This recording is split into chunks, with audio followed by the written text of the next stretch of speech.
왜 남자들이 결혼하면 확 달라진다고 하잖아요. 전처럼 잘해주지도 않고 무심해진다고 하는데 반대로 제 남편은 가정을 이루고 나니 안정감을 찾아서 그런지 일도 더 열심히 하고 저한테도 너무 자상하게 대해줬죠. 주변에서 저희 부부를 보면 아직도 연애 때 같다면서 너무 부러워하더라고요. 연애 때부터 남편은 맛집이나 분위기 좋은 카페를 먼저 찾아와서 가자고 했었는데 결혼해서도 그건 쭉 유지하더라고요. 그러다 보니 우리들은 자연스럽게 주말 데이트를 빠짐없이 하게 됐죠. 근데 이런 평범한 제게 여기에 사연을 보낼 일이 있겠냐고 생각하실 수 있으실 텐데 하나가 좋으면 하나는 그만큼 괴로운 게 인생 법칙 같은 걸까요? 몇 달 전에 겪었던 일 때문에 심각하게 제 결혼 생활에 대해서 고민을 하게 되어 여러분들의 의견을 듣고자 제 이야기를 하게 되었습니다. 돌아보면 남편 시댁 어른들은 저를 다 좋게 받아주셨고 굳이 제 마음에 안 드는 한 사람 때문에 제가 바보짓 할 순 없겠다고 생각해 참고 살았었어요. 근데 이런 결과가 나올 줄은 꿈에도 몰랐죠. 시댁 문제를 하면 대부분 시어머니에게 스트레스를 많이 받는데 저는 결혼 후부터 형님에게 계속 마음을 다쳐왔어요. 저희 형님은 겉보기에는 쌀쌀맞고 정이 없어 보여도 살아온 삶에 대해선 존경할 면도 있긴 했어요. 형님은 누구의 도움 없이 본인 아이디어 하나로 연 200억이 넘는 규모의 사업체를 운영하고 있고 어려움부터 성공까지 하나씩 스스로 만들어낸 결과였으니 그것에 대해선 저도 대단하다고 생각했죠.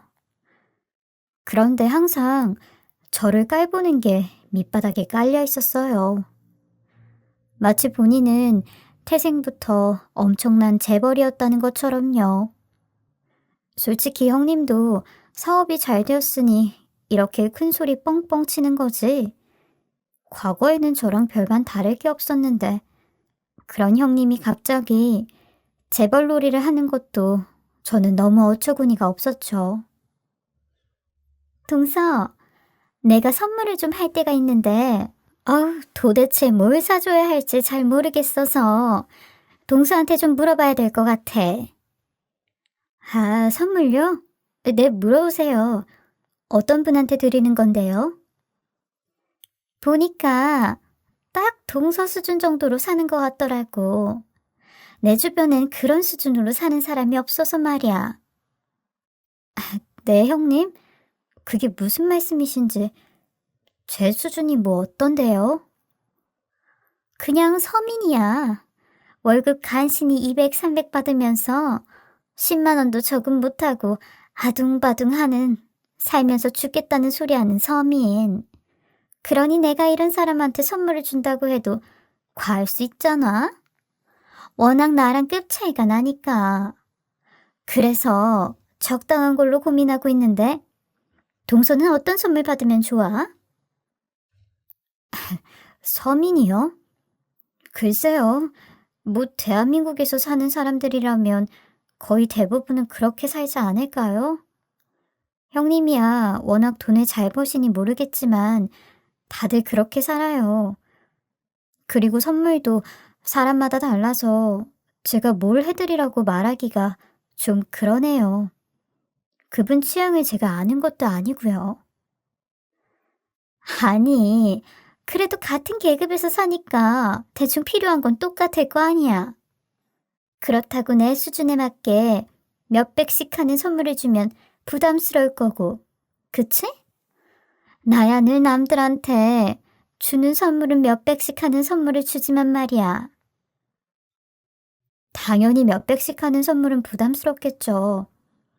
전 잘 모르겠으니까 형님이 그분 취향에 맞게 하세요. 형님은 그런 제게 별 도움이 안 된다며 툴툴거리셨는데 은근히 이런 식이었어요. 돈이 아무리 많다고 한들 사람을 우습게 생각하는 걸 갖고 있으면 안 되는 거잖아요. 그런데 형님은 서민이나 가난한 사람 이야기만 나오면 무조건 저를 불러서 다 물어보더라고요. 마치 제가 가난한 서민을 대표하는 것처럼요. 하루는 시댁에서 밥을 먹고 난 뒤 드라마를 보고 있는데, 어머, 설마 저 쬐끄만 집에서 옹기종기 모여 가족들이 다 같이 사는 거야? 세상에, 우리 예나 방보다 좁네. 아이, 형님, 드라마니까 그렇죠. 저 정도 집이면 꽤 커요. 아니, 말이 돼? 펄집도 아니고 저게 무슨 일이야? 기가 막힌다 정말. 그럼 동서 사는 집도 저 정도 돼? 저는 1층 주택이니까 저것보다 더 작아요. 근데 형님은 저런 집에서 안 살아보셨어요? 사업 잘 되시기 전에는 저런 집에서 살아보셨을 거 아니에요. 제 말에 형님은 얼굴이 살짝 붉어지더니 본인 과거를 부정하듯 본인은 단 한 번도 저런 좁아터진 집에서 살아본 적이 없다고 하더라고요. 그러면서 말을 돌리는데, 여튼 동서 식구들은 꽤 되잖아. 대단하다. 아유, 어떻게 살아? 아니, 난 제일 궁금한 게 화장실이 딱 2개잖아. 그럼 어떻게 나눴어? 나는 절대 저런 데서 못 살아. 못 산다는 법이 어딨어요. 그렇게 살다 보면 또 적응돼요. 인간은 적응의 동물이라고 하잖아요. 난 절대 안 돼. 근데 가만 보면 어려운 사람들은 가난을 참 잘 견디더라. 이걸 불편하게 느끼면 바꿀 생각을 해야지. 바꿀 생각은 안 하고 그냥 참고 견디니까 계속 그 모양 그 꼴인 거야. 근데 뭐 어쩌겠어? 자기 팔자 자기가 그렇게 만드는 걸. 난 그래서 동정도 안 해. 결국 저런 가난한 사람이 있으니 나 같은 부자들도 있는 거겠지. 100이면 100, 다 부자들만 있어봐. 내가 부자처럼 살 수나 있겠어? 이런 형님의 말에 시댁 식구들은 입도 뻥끗하지 못했는데 아무래도 돈 잘 버는 며느리, 와이프, 형수다 보니 다 네 말이 맞다고 비위를 맞춰주는 듯 했어요. 그래야 형님한테 뭐라도 떨어질 게 있다고 생각을 했는지 눈치만 봤죠. 돈이 곧 권력이고 힘이란 걸 가까이 있는 형님을 통해 알게 되었어요. 그리고 이런 형님은 본인이 이룬 성과가 모두에게 쉽게 된다고 믿는 생각이 강했는데 참 기가 막혀 항상 이런 대화를 나누고 나면 나중에 저만 기분이 상하는 것 같아 점점 형님과의 만남도 피하게 되었어요. 애초에 그게 상책이다 싶었죠. 그렇게 명절 정도만 보는 사이가 되니 제 정신건강에도 좋다는 느낌이 들더라고요. 저는 뭐 부자인 형님 덕을 봐서 뭔가를 하려는 생각도 없었고 저 나름 저한테 맞는 그릇으로 잘 살고 있다고 생각했어요. 그런데 어느 날 갑자기 형님이 제게 전화가 와선 너무 온화한 목소리로 얘기를 하더라고요. 형님의 콧소리만으로도 좀 낯설었어요. 동서, 잘 지내고 있지? 요즘 왜 가족 모임 때 안 와? 서방님만 보내고. 예전에는 빠짐없이 잘 왔으면서 많이 바쁜 거야? 우리 이러다가 진짜 남 되겠어. 이게 얼마만이야? 형님도 잘 지내고 계셨죠? 제가 회사에서 맡은 일이 좀 많아지는 바람에요. 그나저나 어쩐 일이세요? 어쩐 일이긴. 내 하나밖에 없는 동서 내가 챙기려고 연락했지. 우리 집 이사했잖아. 서방님한테 얘긴 들었지? 그래서 조만간 집들이 겸 해서 초대 좀 하려고. 평일 저녁에 시간 돼? 그날 가족들이 오는 건 아니고 내 지인들이 오는 자리야. 가족들은 나중에 따로 부르려고. 가족들만 오는 자리도 아니고 형님 지인들이 오는 자리인데 제가 그런 자리는 잘 안 가봐서 좀 그래요. 내가 일부러 우리 동서만 특별히 부른 거야. 그날 좋은 사람들 많이 와. 다들 사업하는 분들이시고 교수님도 계셔. 동서도 이 기회에 새로운 사람들하고 이렇게 어울려 봐야지. 세상이 얼마나 넓은데 우물 밖으로 나와. 저 형님, 초대는 감사한데 나중에 가족들 초대할 때 그때 남편이랑 같이 갈게요. 전 영 불편할 것 같아서요. 내가 동서 자리까지 마련해 놨다니까. 아니 내가 이렇게 동서를 챙겨주는데 내 마음을 너무 단칼에 거절한다. 동서 먹이려고 좋은 음식까지 준비하려고 하는데 그리고 곧 내 생일이잖아. 겸사겸사 와줘라. 응? 아, 그러네요 날짜가. 근데 형님, 전 갑자기 형님이 저만 따로 챙기시는 게 영 부담스럽네요. 부담스럽긴. 동서도 은행 다니고 하니까 내가 영업도 좀 해주려고 그래. 그날 오는 사람들 다들 부자라서 적금 보험 같은 거 한두 개씩은 다 들어줄 거야. 동서도 와서 실적도 좀 쌓고 친분도 쌓고 하면 좋지. 안 그래? 나중에 지점장한테 예쁨 받을 거 아니야? 영업 잘했다고. 그리고 그날은 빈손으로 와도 되니까 와서 자리만 빛내줘. 응? 형님이 이렇게까지 저를 챙겨주는 게 조금은 석연치 않고 찝찝하긴 했지만 제 실적을 올려준다는 달콤한 꼬임에 저도 못 이기는 척 한번 가보기나 할까 하는 생각을 했어요. 그리고 그 자리가 형님의 생일도 같이 하는 자리니 빈손으로 오라고 했지만 진짜 빈손으로 갈 순 없어 작게나마 선물까지 준비를 하려고 했어요. 워낙 좋은 걸 다 가진 사람이라서 남편하고 형님한테 줄 선물을 한참 고민했는데 제 생에 그렇게 선물 하나로 오랫동안 고민을 한 적이 없었을 정도였죠. 향수나 향기 좋은 캔들 같은 걸 사가지고 가면 무난할 것 같았는데 저번에 보니까 엄청 고가 제품만 쓰는 것 같아 그건 패스를 했어요. 그렇다고 가전제품을 사가자니 그 집에 1,000만 원이 넘는 제품들이 수두룩했죠. 아무리 머리를 굴려도 저희 머리에선 도저히 방법이 안 나왔는데 그때 남편이 그럼 자기네 회사 대표에게 물어보는 게 어떻겠냐고 하더라고요. 대표라 하면 어려운 존재인데 남편이 다니는 회사가 모바일 게임을 만드는 회사라서 그런지 수직 관계보단 수평 관계로 상사와도 거리감 없이 편하게 지내는 그런 곳이었어요. 은행에 다니는 제 입장에선 남편의 회사가 정말 꿈의 직장같이 느껴질 정도였어요. 그리고 회사 분위기가 워낙 자유롭다 보니 직원들도 자유로움 속에서 성과도 잘 내 이번에 벤처기업에서 중소기업이 되었거든요. 그래서 남편도 개인적으로 대표와 톡도 잘했는데 남편이 한번 물어보겠다고 했어요. 우리 대표님도 그런 자리 많이 다닌다고 하더라고.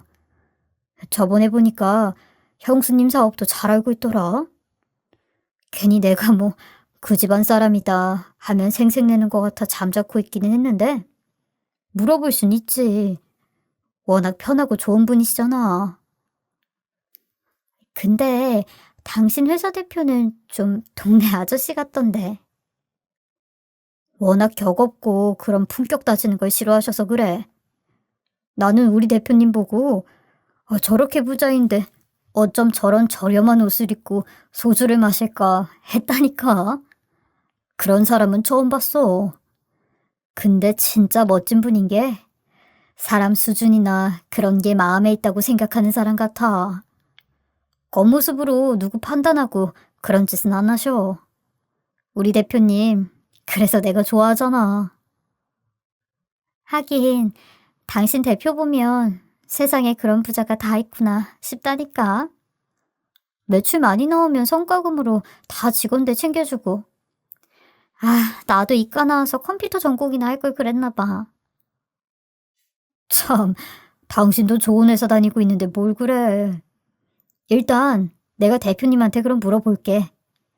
의외로 그런 분들이 자주 못 받고 그러는 게 있을 거야, 분명. 보니까 와인이나 술도 엄청나게 들어오더라. 우리 대표님은 그런 것도 직원들한테 다 나눠주긴 하지만. 그리고 며칠 뒤 남편이 제게 답을 준 건 본인이 직접 만들고 정성을 쏟은 선물이 귀하다는 의외의 대답을 듣게 되었어요. 비싼 건 여기저기서 돈으로 다 사고 먹고 해서 영 흥미가 없을 거라고요. 그 말에 구체적으로 어떤 걸 말하는 거냐고 하니 누가 손으로 만들어주는 게 제일 좋다고 했다는 겁니다. 심지어 김치 이야기까지 나왔다는데 남편은 제게 뜨개질을 잘하니까 쿠션 같은 걸 떠주면 어떻겠냐고 묻더라고요.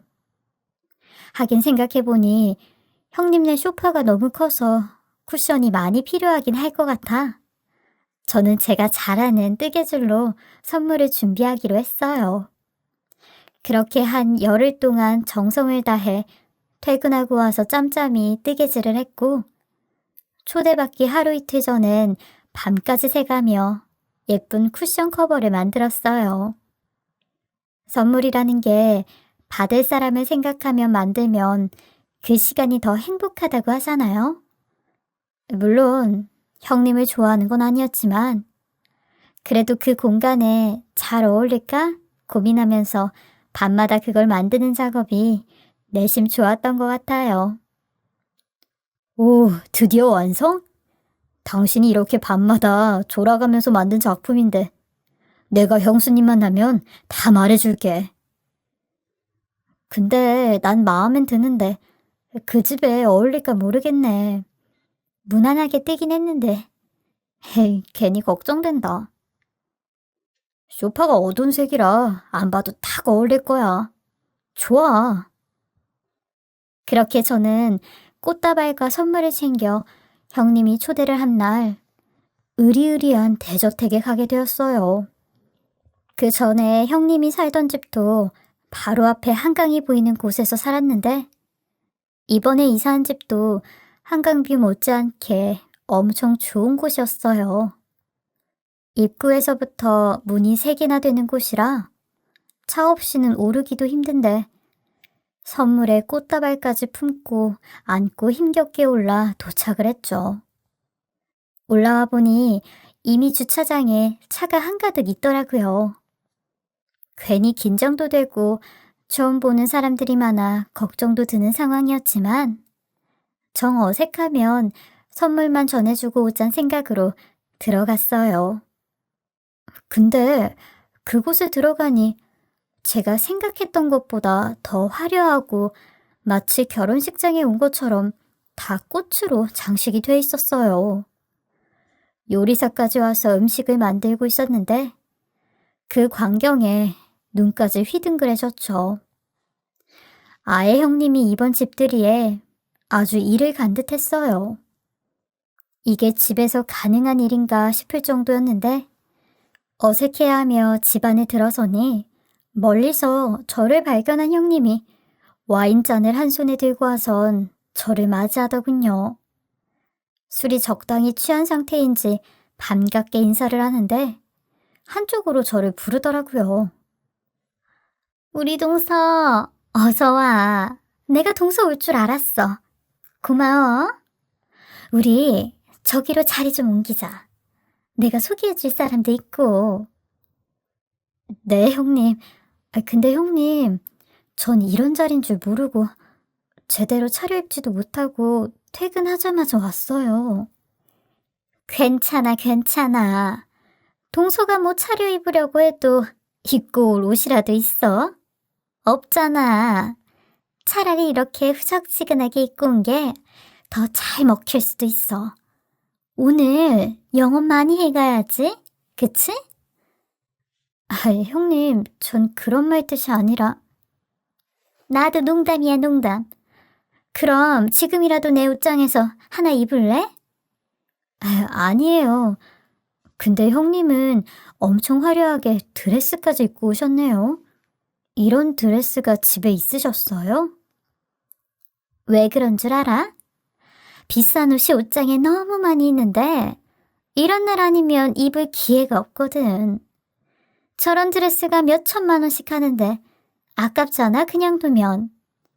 우리 같은 사람들은 맨날 저녁마다 이러고 자주 놀아.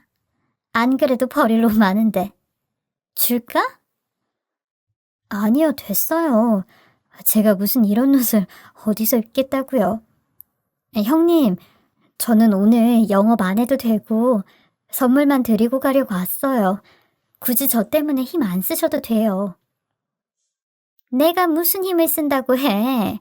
다 내 밑에 있는 사람들한테 우리 동서한테 적금 하나씩 들으라고 명령하는 건데. 동서나 무시해? 내가 챙겨준다고 할 때 그냥 감사합니다 하고 받아 먹어. 이런 기회가 아무 때나 오는 줄 알아? 놀이공원 놀러온 애처럼 두리번거리지 말고 나 따라와. 제가 두세 번 거절을 했는데도 형님은 기어코 저를 끌고 영업을 해주겠다며 무리가 있는 쪽으로 데리고 갔어요. 이렇게까지 하는 형님을 보고 저도 마지못해 알겠다며 따라갔고 그 자리에 도착을 하니 형님이 저를 한 번 더 멈춰 세우더라고요. 동서, 근데 내가 오늘 영업해주는 대신 동서도 내 부탁 하나만 들어줄 수 있어? 내 생일 파티기도 하잖아. 생일 선물 준다 생각하고. 네? 부탁요? 무슨 부탁이요? 제가 뭐 도움이 될 게 있어야 할 텐데 말씀해보세요, 형님. 우리가 사업하면 결국 서민들 만나서 이야기하고 그러는데 여기 있는 사람들이 통 방법을 모르겠다고 해서 겸사겸사 내가 동서 부른 거야. 그러니까 저기 사장님들이 뭐 물어보고 하면 동서가 대답 좀 잘 해줘. 네? 저한테요? 제가 무슨 서민 대표처럼 온 것도 아니고. 형님, 혹시 적금은 다 핑계고 저 여기까지 오게 하려고 일부러 부르신 거예요? 아니야. 난 진짜 동서 도와주려고 그런 거야. 암튼, 그건 동서 마음대로 생각하고 일단 이거 받아. 그러더니 갑자기 지갑에서 현금 한 뭉치를 꺼내 제 손에 쥐어주며 사례는 이 정도면 충분하지? 원하면 더 줄게. 거기에 동서가 사근사근하게 잘하면 저 사장님들이 적금이니 보험까지 들어줄 수도 있는데 금상첨화 아니겠어? 그러니까 오늘은 성심성의껏 좀 해. 분위기 망치지 말고. 그렇게 형님은 제 팔목을 잡고 단상 같은 곳으로 올라가더니 자, 여러분. 오늘의 초대 손님. 저희 집 동서가 왔어요. 제가 어렵게 모신 손님이니 힘차게 박수 주세요. 얼떨결에 사람들 중심에 선 저는 너무 부끄럽기도 하고 모두가 저를 보고 있는 상황이 어색하기만 했어요. 그때까지만 해도 저는 형님이 워낙 단어 선택이 세서 서민이니 뭐니 그런 말을 한 거고 실제로는 소비자의 마음으로 그 사람들이 제게 질의응답을 하는 줄 알았어요. 근데 생각지도 못한 형님의 발언에 기함을 하고 말았어요.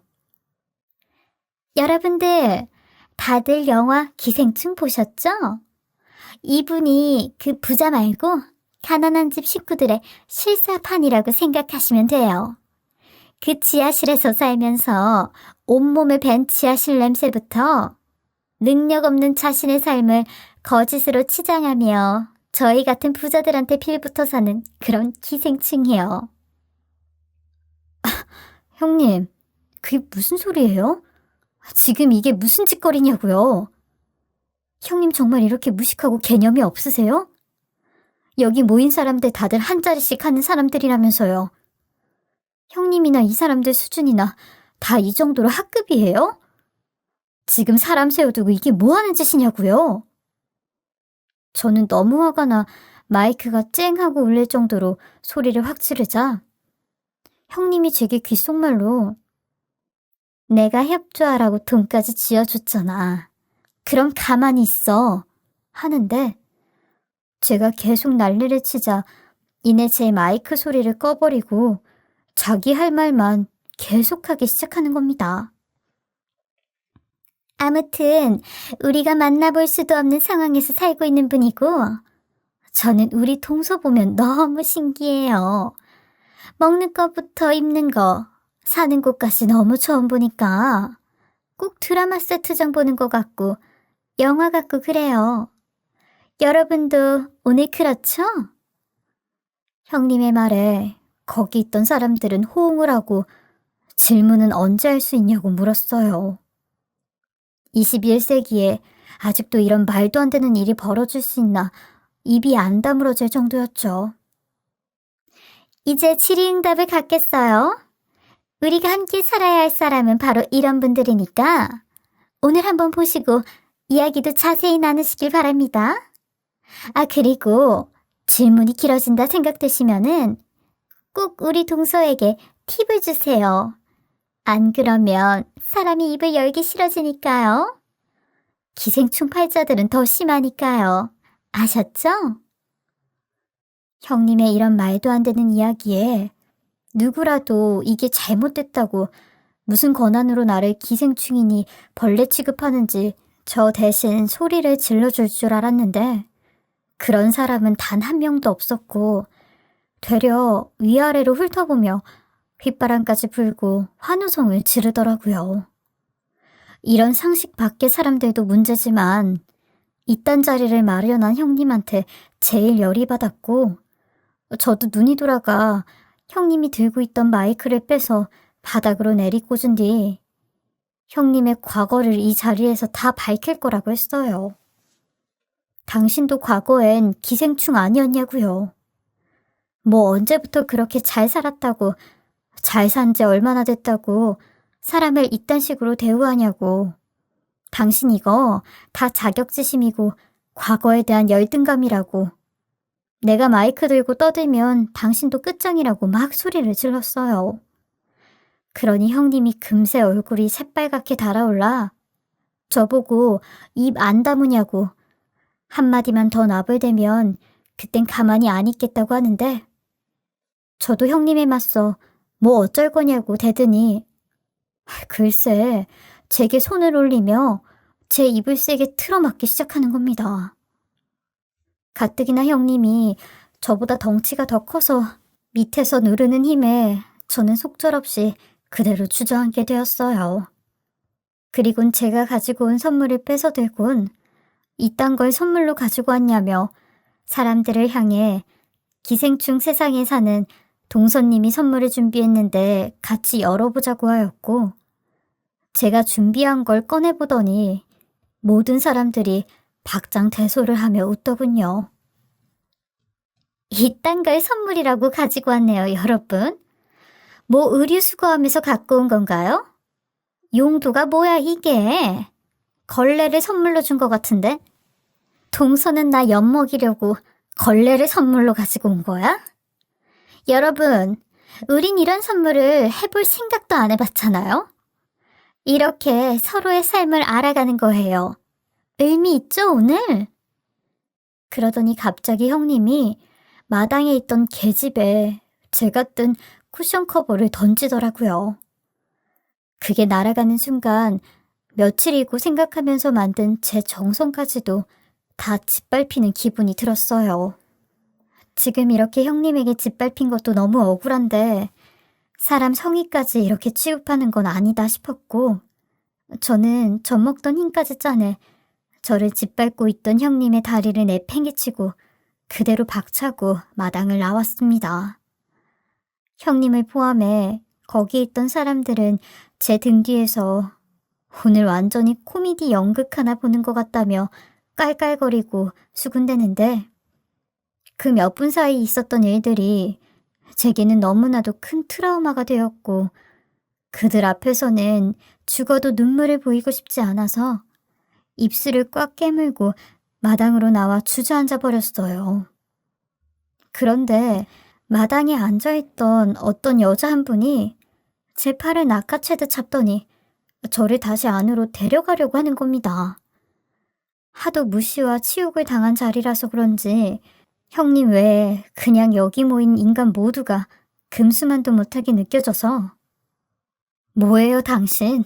이거 나요. 놓으라고요. 무슨 짓이야? 또 저 안으로 데려가 광대짓만도 못한 벌레 취급을 받을 상황이 싫어서 저는 뿌리치려 애를 썼죠. 그런데 이대로 가면 저 인간들만 좋은 거예요. 뭐라고요? 지금 뭔 소리를 하는 거예요? 저 인간들 깔깔대는 거 왜 참으세요? 참을 이유가 없잖아요? 저도 이런 모임인 줄은 모르고 초대받고 왔는데 이건 아닌 것 같네요. 본인 삶을 다 함부로 주물러버리고 선생님이 애쓰고 정성까지 들인 선물을 그렇게 하는 가족이란 사람한테 인정하고 갈 생각이냐고요. 그럼 얼마나 더 우스워져요? 저기 못 들어가요. 저 사람들 돈은 넘쳐도 인간은 덜 된 사람들이에요. 그러니까 고작 돈 없다고 물러설 필요 없다고요. 갑시다. 내가 다 정리할 테니까. 그리고 자기를 믿어보라는 듯 떳떳하게 들어서는데, 그 여자분 뒤를 따라 용기를 내서 한 걸음 내디뎠죠. 저는 다시 제가 들어와서 그 사람들이 야유나 보내고 그럴 줄 알았는데, 모든 상황이 그분의 등장으로 고요해지며 집중되었고, 모든 사람들이 이분에게 머리를 조아리며 어쩔 줄 몰라 하는 게 느껴지더라고요. 그중 제일 놀라 자빠지는 건 오늘 파티의 주최자인 형님이었어요. 아니, 회장님이 어떻게, 여길 말도 없이 어떻게. 이 꼴 보여주려고 오늘 나를 부른 겁니까, 박 대표? 박 대표, 이렇게 저질이고 지저분한 사람이었어요? 아니, 회장님께서는 오늘 못 오신다고 하시지 않으셨나요? 저는 당연히 회장님께서 불참을 하신다고 하셔서. 그럼 내가 온다고 하면 이딴 짓거리는 안 할 참이었나 봐요. 박 대표, 지금 아주 큰 실수한 거야. 자네들도 마찬가지고. 돈 좀 있는 게 얼마나 대단한 일이라고. 회장님, 잘못했습니다. 제가 술이 너무 과해서 웃자고, 다 재밌자고 한 거였어요. 이런 자리에 이런 이벤트도 있으면 재밌을 것 같아서요. 물론 저희 동서도 동의를 한 부분이었어요. 그치, 동서? 동서가 나한테 돈 받았잖아. 술 핑계를 대? 이미 썩은 당신네들 인성에 술까지 들이부으니 더 인성이 나오는 거겠지. 이 사람, 박 대표 동서, 우리 남편 회사 직원의 아내야. 남편 회사 직원이면 나한테도 똑같은 직원이고, 그럼 내 가족을 건드린 셈이라고. 이러고 한심하게 노는 걸 대단히 특별하다고 생각하는 박 대표인데, 내가 여태껏 박 대표 그 사업을 돕고 있었다니 아주 큰 실수를 했네. 다음 투자건에 대해선 없던 일로 해야겠어요. 그리고 이 바닥에서 두 번 다시 나랑 마주칠 일 없을 테니 그리 알아요. 안 됩니다, 회장님. 회장님, 제발 거둬주세요, 그 말만은. 마당에 박 대표가 걸레짝 취급하면서 갖다 버린 거, 그거 내가 우리 남편한테 먼저 제안했던 선물이에요. 그래서 내가 이 뜨개 쿠션을 알고 있었고, 이런 작은 거에도 감사할 줄 모르고 선물이며 사람을 걸레짝 취급하는 당신인데 어떻게 교육 관련된 사업을 같이 할 수 있겠냐고요. 난 절대 못합니다. 알고 보니 그 회장이라고 하는 여자분은 저희 남편이 다니는 회사 대표님의 아내분이었고, 이분 또한 교육계 쪽에서 사업을 크게 하시는 분이었어요. 게다가 형님한테 줄 선물 또한 이분이 아이디어를 내셔서 남편의 대표가 저희 남편에게 이야기를 한 거였더라고요. 그리고 제가 만든 뜨개 쿠션도 한 번에 알아볼 수 있었던 게 남편이 다 완성된 뜨개 쿠션을 본인 대표한테 보내줬었는데 그 사진을 봤다고 하더라고요. 어떻게 이런 우연이 있을 수 있는지 정말 하늘이 절 보살피고 있구나 싶었어요. 형님 또한 이 회장님이라고 하는 분과 저와의 관계를 알자마자 제 바지가랑이를 붙잡고 싹싹 빌기 시작하더군요. 동서, 내가 잘못했어. 내가 장난이 좀 과했어. 나 다친 심 아니야. 동서도 잘 알잖아. 내가 원래 좀 모든 일에 과하다는 거. 그니까 회장님께 제발 잘 좀 말씀드려줘라. 응? 내가 동서가 하라는 대로 다 할게. 이런 형님의 돌변한 태도도 끔찍스러웠지만 돈 앞에 사람이 이렇게나 무기력하구나 싶은 생각이 들어 더 괘씸하고 불쌍하지도 않았어요. 이거 나요. 아까는 그렇게 서커스단의 곰처럼 대하더니 이제 와서 제가 사람처럼 보여요? 형님 하는 짓거리 보니까 정말 돈밖에 없단 말이 맞네요. 내가 너무 오버했어.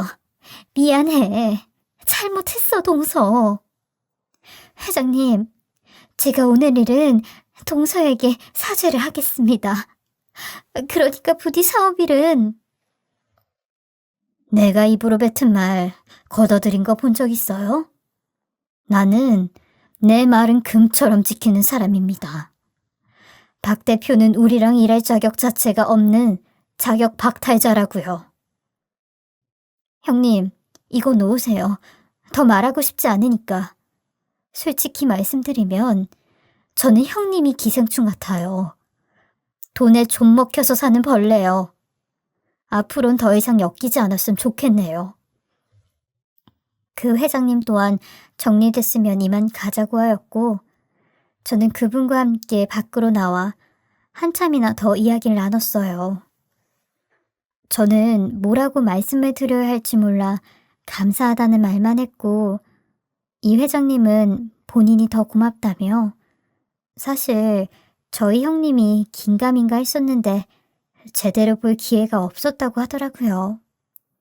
근데 오늘 다 봐버렸으니 같이 하던 사업은 끝을 내는 게 맞다고 그게 본인 신념이라고 했어요. 그분의 말을 듣곤 사람 됨됨이만 되면 어려운 고비는 얼마든 지나가는 법이라 생각이 들었네요.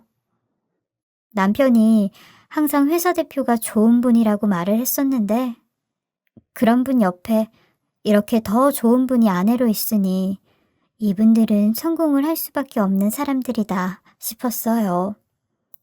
그리고 헤어질 때쯤 이 회장님이 제게 본인의 명함을 한 장 주며 제 뜨개 솜씨가 보통이 아니라고 아이들 교구 만들 때 제 도움이 필요할 것 같다며 연락을 해도 되겠냐고 하시더라고요. 저는 언제든지 연락을 주시라고 하였고 그 명함을 손에 쥐고 집으로 돌아오는데 괜히 제 어깨가 펴지는 듯한 느낌이 들었어요. 그 짧은 몇 시간 동안 냉탕과 온탕을 번갈아 드나든 기분이었죠. 이날 이후로 형님은 꾸준히 집 앞까지 찾아와 무릎까지 꿇으며 제게 살려달라 빌었는데 저는 눈 깜짝 하나 안 했어요. 아주버님까지 나서서 저희 남편을 설득했는데 저희 남편 또한 제가 당한 모욕적인 일들을 절대로 용서할 수 없다며 형제간의 연도 끊자고 간경하게 나갔어요. 결국 형님은 그 회장님을 믿고 무리하게 벌려놓은 일들이 해결이 안 돼 빚더미에 앉게 되었고 평생을 바친 사업을 접을 수밖에 없었어요. 형님이 제게 그랬듯 저는 다른 삶처럼 그냥 구경만 하고 있었어요. 그리고 과거의 삶으로 돌아가는 게 죽을 만큼 싫었던 형님은 애들까지 아주버님에게 다 내팽개치고 도망을 가버렸는데 지금 몇 개월째 깜깜무소식이에요. 워낙 자기 팔자 개척하는 법을 잘 아시니 어떻게든 되겠죠. 그리고 저는 이 감사함을 어떻게 전해야 할까 싶어 남편을 통해 제 정성과 마음이 담긴 뜨개질로 선물을 전했어요. 그러니 그 선물을 받은 회장님이 나중에 저희 집에 초대를 해달라 하시더라고요. 그래서 조만간 회장님과 남편의 대표님과 만나 인생 이야기를 좀 더 깊게 나눠볼까 합니다. 같은 돈 많은 사람이어도 그분 말처럼 됨됨이가 있는 사람이 있으니 저도 그런 분들이라면 이야기를 들어보고 싶더라고요. 살면서 제가 이런 일을 겪을 줄은 정말 꿈에도 몰랐는데 저한테도 이런 일이 일어날 수 있구나 싶어 여러분들에게 들려드리고 싶었어요.